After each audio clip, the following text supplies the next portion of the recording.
হাজার হাজার নাগরিককে হত্যা, সুদানের রক্তারক্তির ইতিহাস কবে থামবে?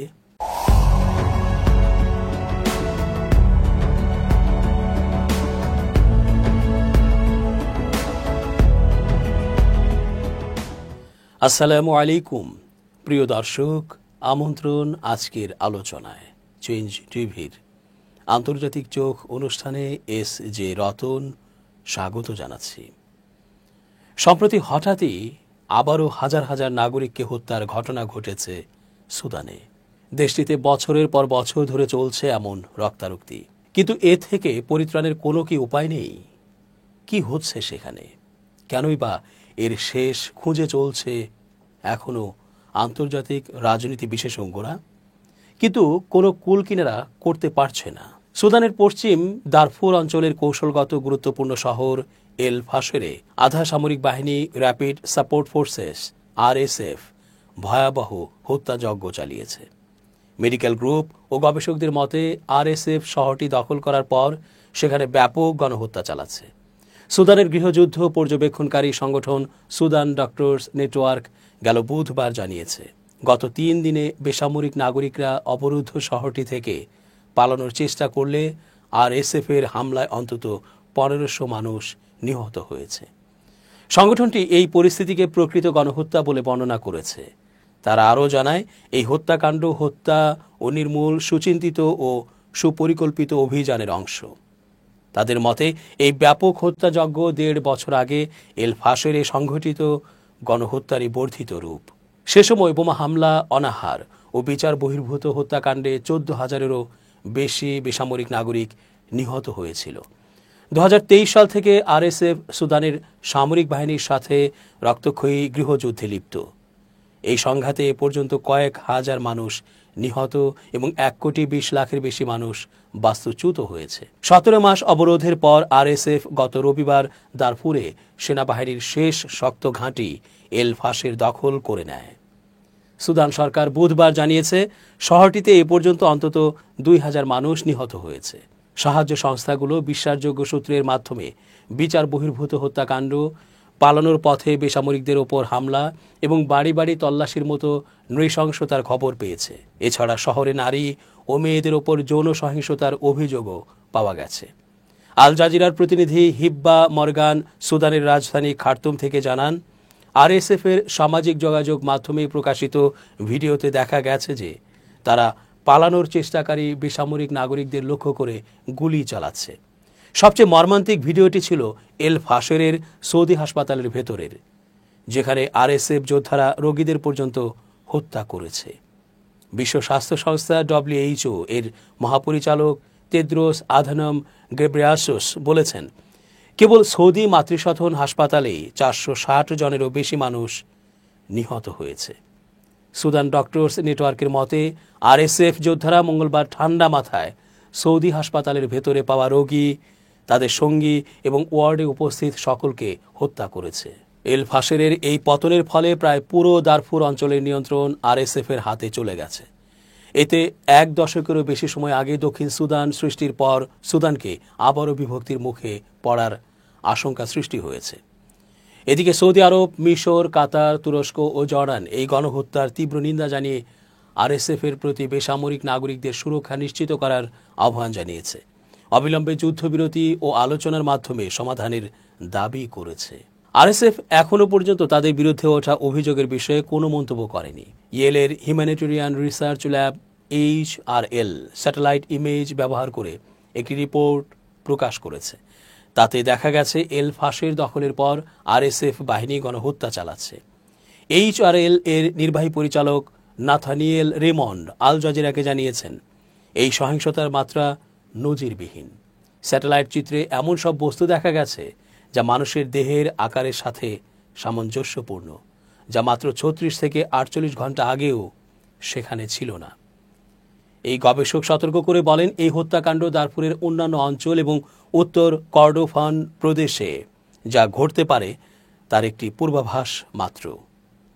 সুদানে 2 বছরেরও বেশি সময় ধরে এক ধ্বংসাত্মক গৃহযুদ্ধ চলছে, যার ফলে আনুমানিক 62,000 মানুষ মারা গেছেন এবং প্রায় 1,40,00,000 মানুষ বাস্তুচ্যুত হয়েছেন। কিন্তু যুদ্ধের মূল কারণ কি এবং কেন রাজনৈতিক সমাধান অধরা রয়ে গেছে? গেল আগস্ট মাসে কয়েক সপ্তাহ ধরে তীব্র লড়াইয়ের পর সুদানের সেনাবাহিনী ঘোষণা করেছে যে তারা প্রতিদ্বন্দ্বী আধা সামরিক বাহিনী র্যাপিড সাপোর্ট ফোর্সেস RSF-কে রাজধানী খার্তুম থেকে তাড়িয়ে দিয়েছে। কিন্তু উত্তর পূর্ব আফ্রিকার এই দেশটি 2023 সালের এপ্রিলে শুরু হওয়া দীর্ঘস্থায়ী সংঘাতের কারণে এখনও বিপর্যস্ত।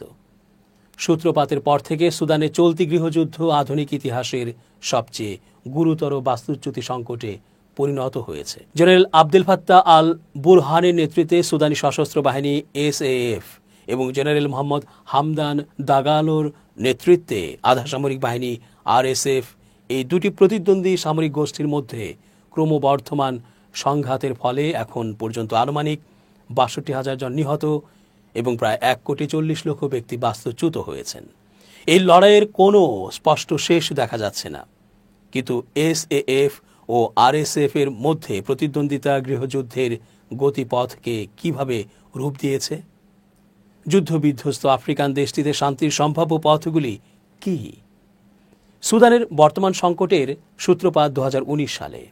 দীর্ঘকালীন স্বৈরশাসক ওমর আল বশিরের ক্ষমতাচ্যুতির পর থেকে তার শাসনকাল 1989 থেকে 2019 সাল পর্যন্ত স্থায়ী ছিল এবং কর্তৃত্ববাদ, ব্যাপক দুর্নীতি, মানবাধিকার লঙ্ঘন এবং অর্থনৈতিক অব্যবস্থাপনা দ্বারা চিহ্নিত ছিল। তার শাসনকে অভ্যুত্থান প্রতিরোধী করার কৌশলের অংশ হিসেবে বশির শক্তিশালী সমান্তরাল নিরাপত্তা বাহিনী প্রতিষ্ঠা করেছিলেন। এর মধ্যে ছিল জানজাউইদ নামে একটি পরিচিত আরব মিলিশিয়া, যা মূলত দারফুর এবং কর্দোফান অঞ্চল থেকে বাগ্গারা গবাদি পশুপালক আরবদের নিয়োগ করত। এই মিলিশিয়া, যা পরবর্তীতে RSF এ রূপান্তরিত হয়েছিল, 2003 থেকে 2005 সালের মধ্যে দারফুর সংঘাতেও গুরুত্বপূর্ণ ভূমিকা পালন করেছিল, যার ফলে প্রায় 2 লক্ষ আদিবাসী কৃষ্ণাঙ্গ আফ্রিকান মুসলিমের গণহত্যা ঘটে। পরিহাসের কথা, হাস্যকরভাবে জেনারেল বুরহানের নিয়মিত সামরিক বাহিনী এবং RSF 2019 সালে ওমর আল বশিরকে ক্ষমতাচ্যুত করার জন্য অভ্যুত্থানে সহযোগিতা করেছিল। বশিরের অপসারণের পর অসামরিক প্রধানমন্ত্রীর মাধ্যমে একটি অন্তর্বর্তীকালীন সরকার প্রতিষ্ঠার জন্য অসামরিক এবং সামরিক বাহিনীর মধ্যে একটি ভঙ্গুর চুক্তি স্বাক্ষরিত হয়। তবে অসামরিক ও সামরিক গোষ্ঠীর মধ্যে ভঙ্গুর জোট দ্রুত ভেঙে যায়। 2021 সালের অক্টোবরে জেনারেল বুরহান আরেকটি অভ্যুত্থানের পরিকল্পনা করেন। এবার তিনি অন্তর্বর্তীকালীন সরকার ভেঙে দেন এবং প্রধানমন্ত্রী আবদুল্লাহ হামদোক সহ অসামরিক নেতাদের আটক করেন। অভ্যুত্থানের পর দীর্ঘ রাজনৈতিক অচলাবস্থার শেষে একটি কাঠামো চুক্তি স্বাক্ষরিত হয়। এই রূপান্তর চুক্তির একটি গুরুত্বপূর্ণ বিধান ছিল জাতীয় সেনাবাহিনী এবং RSF এর মধ্যে পরিকল্পিত একীভূতকরণ। সাম্প্রতিক হিংস্রতা সুদানের সেনাবাহিনীতে RSF আধা সামরিক বাহিনীকে একীভূত করার বিষয়ে মতবিরোধ এবং প্রক্রিয়াটিকে তদারকি করবে সেই প্রশ্নের সরাসরি পরিণতি। তারপর থেকে সার্বভৌমত্ব পরিষদের নেতা জেনারেল বুরহান কার্যত সুদানের প্রেসিডেন্ট হিসাবে দায়িত্ব পালন করেছেন। জেনারেল ডাগালো যখন ক্ষমতার জন্য তাকে চ্যালেঞ্জ জানাতে থাকেন, তখন এটি মৃত্যুর লড়াই হয়ে ওঠে। দুই নেতার মধ্যে ক্ষমতা এবং সম্পদের উপর নিয়ন্ত্রণের জন্য একটি অস্তিত্বগত লড়াই। এই মারাত্মক প্রতিযোগিতাকে একটি বৃহত্তর ঐতিহাসিক ধরনের অংশ হিসাবেও দেখা যেতে পারে। সুদানের বর্তমান সংঘাতের ঐতিহাসিক নজির নেই এমন নয়। গত 70 বছরে দেশটি 20টি অভ্যুত্থানের চেষ্টার সম্মুখীন হয়েছে, যা এই ধরনের ঘটনার ঘন ঘন আবর্তনের ক্ষেত্রে একে শুধু বলিভিয়ার পিছনে রাখে এবং দেশের অভ্যন্তরে গভীর রাজনৈতিক অস্থিরতার ছবি তুলে ধরে। তাছাড়া সুদান দুটি দীর্ঘ গৃহযুদ্ধের সাক্ষী, যার সাম্প্রতিকতম হল 2011 সালের গৃহযুদ্ধ, যার ফলে সাউথ সুদান এখন আফ্রিকার 9তম রাষ্ট্র। দেশটি থেকে বিচ্ছিন্ন হয়ে যায়। দেশের অস্থির অতীত বর্তমান সংকটের ভিত্তি স্থাপন করেছে, যা সংঘাত ও অস্থিরতার একটি দুষ্ট চক্র তৈরি করেছে। অতএব সুদানের স্থায়ী শান্তি প্রতিষ্ঠার যে কোনো প্রচেষ্টা দেশের অস্থির পরিবেশকে রূপদানকারী জটিল এবং আন্তঃসম্পর্কিত ঐতিহাসিক, রাজনৈতিক এবং সামাজিক কারণগুলির একটি বিস্তৃত অনুধাবনের উপর ভিত্তি করে হওয়া উচিত। সংঘাতের অন্তর্নিহিত কারণগুলি বহুমুখী এবং গভীরভাবে প্রথিত। বর্তমান সংকটের সূত্রপাতের পেছনে প্রধান কারণগুলির মধ্যে রয়েছে জাতিগত ও আঞ্চলিক পরিচয়ের স্পষ্ট রাজনীতিকরণ, গণতন্ত্রীকরণ এবং শাসন ব্যবস্থা সম্পর্কিত ক্রমাগত চ্যালেঞ্জ এবং বহিরাগত খেলোয়াড়দের উল্লেখযোগ্য প্রভাব। যদিও বেশিরভাগ সহিংস সংঘাত ঔপনিবেশিক উত্তর সময়ে ঘটেছে, ঔপনিবেশিক যুগ এমন অনেক স্থায়ী সমস্যার ভিত্তি স্থাপনে একটি নির্ধারক ভূমিকা পালন করেছে। 1956 সালে যখন সুদান ব্রিটেন ও মিশরের কাছ থেকে স্বাধীনতা লাভ করে, তখন তারা শুধু একটি নতুন পতাকার অতিরিক্ত হিসাবে গভীর ও বিপজ্জনক বিভাজনও উত্তরাধিকার সূত্রে পায়। ঔপনিবেশিক প্রশাসনের অধীনে ভাগ করো এবং শাসন করো নীতি এবং পরোক্ষ শাসন উল্লেখযোগ্য আঞ্চলিক ও জাতিগত বিভাজনকে উৎসাহিত করে, বিশেষ করে আরব ও মুসলিম প্রধান উত্তর এবং মূলত আফ্রিকান, খ্রিস্টান বা অ্যানিমিস্ট দক্ষিণের মধ্যে। ঔপনিবেশিক কর্তৃপক্ষ দারফুর এবং দক্ষিণ সুদানের মতো অঞ্চলের জনসংখ্যার তুলনায় আরব শ্রেষ্ঠত্বের ধারণাকে প্রচার করে, বিশেষ করে নদী তীরবর্তী আরব গোষ্ঠীগুলির মধ্যে। এই অগ্রাধিকারমূলক আচরণ আমলাতন্ত্র এবং সামরিক বাহিনীতে পদ বরাদ্দ পর্যন্ত বিস্তৃত ছিল, যেখানে আরবদের অসামঞ্জস্যপূর্ণভাবে প্রতিনিধিত্ব দেওয়া হতো। ঔপনিবেশিক যুগের এই নীতিগুলি জাতিগত শ্রেণীবিন্যাসের প্রাতিষ্ঠানিকীকরণ করেছিল এবং পরিচয় ভিত্তিক উত্তেজনার বীজ বপন করেছিল, যা আজও সুদানকে অস্থিতিশীল করে তুলছে।